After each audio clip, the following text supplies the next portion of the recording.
Ireo manda miaro ny fifandraisanao amin'Andriamanitra.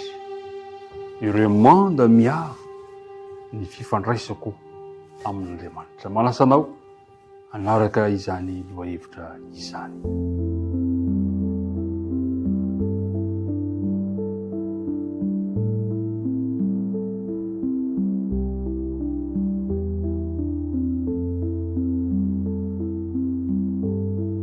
Tafahoana soamatsara indray isika amin'ity andro vaovao ity, miaraba antsika rehetra amin'ny anaran'i Jesosy.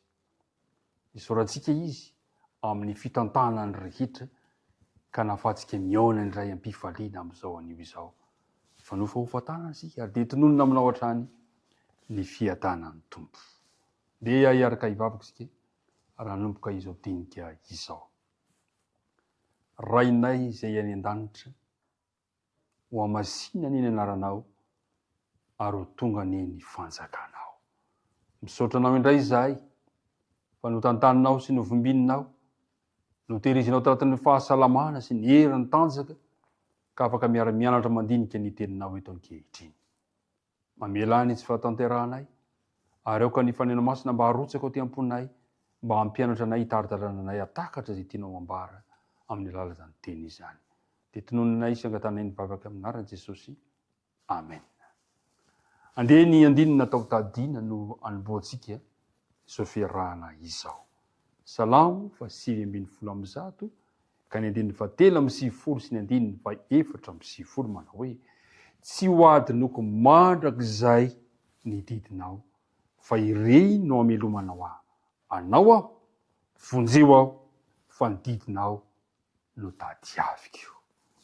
Sotranao amin'ny ezaka ataontsika amin'ny fianarana izany andinina atao tadiana izany. Ry mpiara-midinika namana, marobe ny hafatra ao anatin'ny Baiboly miresaka momba fifandraisantsika amin'Andriamanitra. Sy ireo fefy manakana antsika tsy hitombo ao amin'ny Kristy. Ndeto ary misy teny vitsivitsy izay nambarany Jesosy, nambarany ireo apôstôly mikasika an'izany ao amin'ny Korintianina 1:10 ka ny andininy 12 dia ahitantsika voalohany. Korintianina 1:10 ka ny andininy 12 izay manao hoe: koa amin'izao, koa izay manao azy fa efa mijoro tsara, dia aoka hitandrina fandrao ho lavo. Io zany ny olana voalohany mba mahatonga antsika mety tsy hifandray amin'Andriamanitra, satria mieritreritra fa efa mijoro tsara tahaka ny Samson. Lavo noho ny fianteherany ny tenany. Ny manda voalohany zany miaro ny fifandraisantsika amin'Andriamanitra dia aza mitehitra amin'ny herin'ny tenanao. Fa koa izay manao azy fa efa mijoro tsara, dia aoka hitandrina fandrao lavo. Ny faharoa dia hojerentsika indray amin'ny filazantsara Matito 1 ka ny andininy 2 manao hoe: aza mba mitsoka trompetra eo alohanao tahaka ny fanao mpiatsara velatsy, mba hankalazan'ny olona azy. Zany hoe atsaharo ny filazana amin'ny hafa fa tsara ianao. Zava-dozy tafiditra anatin'ny fireharehana mantsy zany, tafiditra anatin'ny avinavina mantsy zany. Atsaharo ny filazana amin'ny hafa fa tsara ianao. Inona no tokony atao? Manetre tena tahaka izay nataon'i Jesosy teo amin'ny fiainany. Jesosy manetry tena. Ny manda hiarovantsika ny fifandraisantsika amin'Andriamanitra, ny fanetretena. Dia hojerevantsika indray ny voalaza amin'ny filazantsara Matio 5 ka ny andininy 9 sy ny andininy 10. Manao hoe: fa izao kosa milaza aminareo fa izay rehetra mijery vehivavy ila azy dia efa mitsangatsanga tamin'ny pony sahady.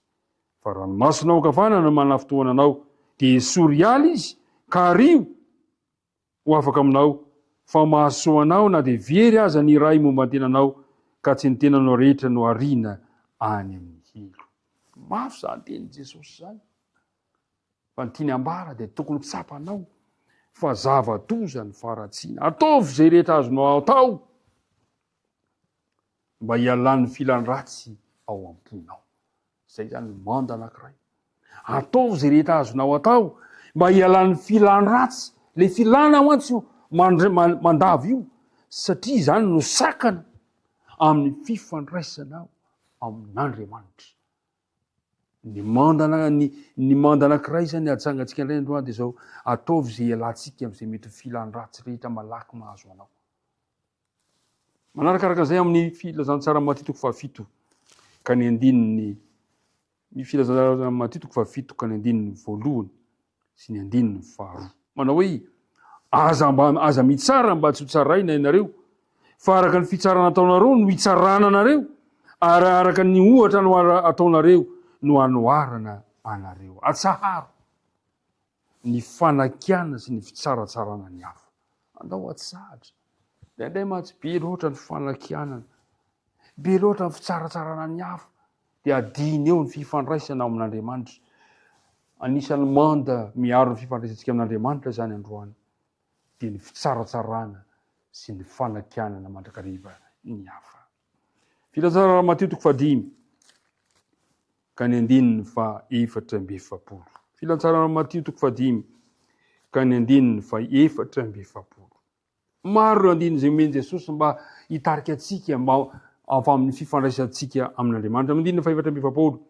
Fa izao kosa milaza aminareo hoe tiava ny fahavalonareo ary mivavaha ho amin'izay mankahala anareo. Ry mpiara-midinika namana, atsaharo ny fankahalana ny fahavalo. Manimba ny fifandraisana amin'Andriamanitra ny fankahalana. Vao mahita azy ianao dia mankahala. Atsaharo zany, manakana fifandraisantsika amin'Andriamanitra ny fankahalana ny fahavalo. Ny azo atao dia zao, mivavaha ho an'ny fahavalonao. Raha manao an'izany ianao dia adio tsara. Raha vao manomboka mivavaka ho an'ny fahavalonao ianao, dia misy fiovana ateraka izany amin'ny fiarahanao mandeha amin'Andriamanitra. Tadio tsara fa ny fankahalanao amin'ny fahavalonao dia hiteraka fiatraikana ny fifandraisanao amin'Andriamanitra izany.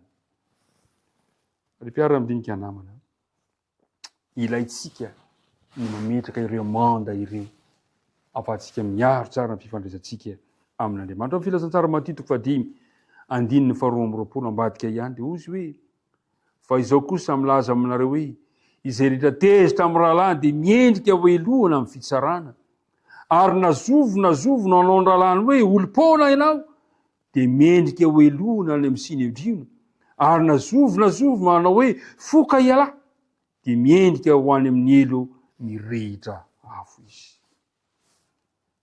Ngamba mety efa niezaka ianao amin'ny nanamara ny antony hitabatabahanao amin'izay olona akaiky anao, kanefa ny fiantraikany izany dia tadio tsara fa izy fiantraikany amin'ny fifandraisanao amin'Andriamanitra izany.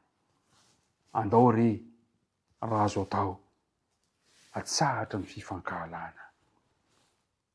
Ndeha ry jerevantsika farany ny teny nampiaran'i Jesosy amin'ny filazantsara Marka toko fahasivy. Fampitandremana lehibe no napetraky Jesosy, anisan'ny sakana manko izy ireny amin'ny fifandraisantsika amin'Andriamanitra. Ao amin'ny filazantsara Marka toko fahasivy ka manomboka eo amin'ny andininy faharoa amby efapolo. Izao no voalazan'le teny. Izao no voalazany. Ary na iza no matafotoana na iray aza amin'ireo madinika ka mino ahy ireo, dia ho tsara ho azy raha anatonana vato lehibe fikosoam-bary ny voziny ka atsipy any anaty ranomasina izy. Ary raha ny tananao no manafotoana anao, tapao izy. Fa tsara ho anao niditra amin'ny kily maina any amin'ny fiainana no manana tanana roka nefa ariana any amin'ny elo, dia any amin'ny afo tsy azo vonoana. Ary raha ny tongotrao no manafotoana anao, tapao izy.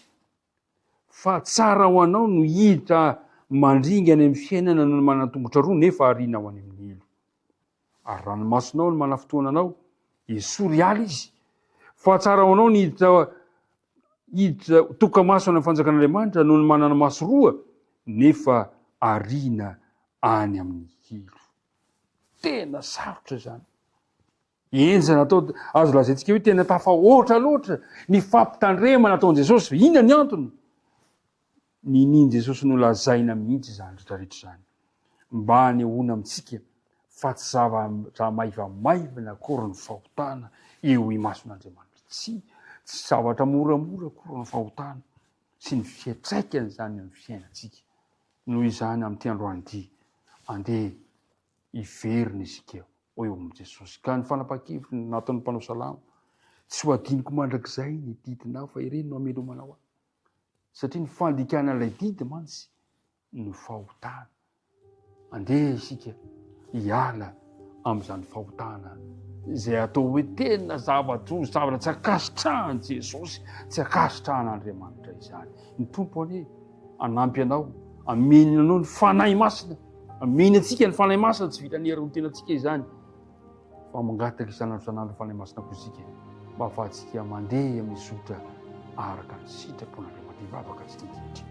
Andriamanitra ô, olombelona mpanota tokoa izahay tsy mendrika, kanefa maniry manana hetaheta mba andeha ahitsy eo anatrehanao. Koa mangataka izay androany ny fanahy masina ane arotsaka ao ary tsy esoronao eo amin'ny fiainanay, ka hitarika anay ho amin'ny marina rehetra, atonga anay anao ny sitraponao. Dia mihita ianay ka ireo manda izay nomenao anay, santionany manda izay natolotra ao anay, dia mba ankatoavinay izy ireny. Misaotra Tompo ny fotoana nomenao anay androany, ary misaotra anao sady izahay any fitantananao anay amin'ity tontolo andro ity. Tononona ny vavaka amin'anaran'i Jesosy. Amen.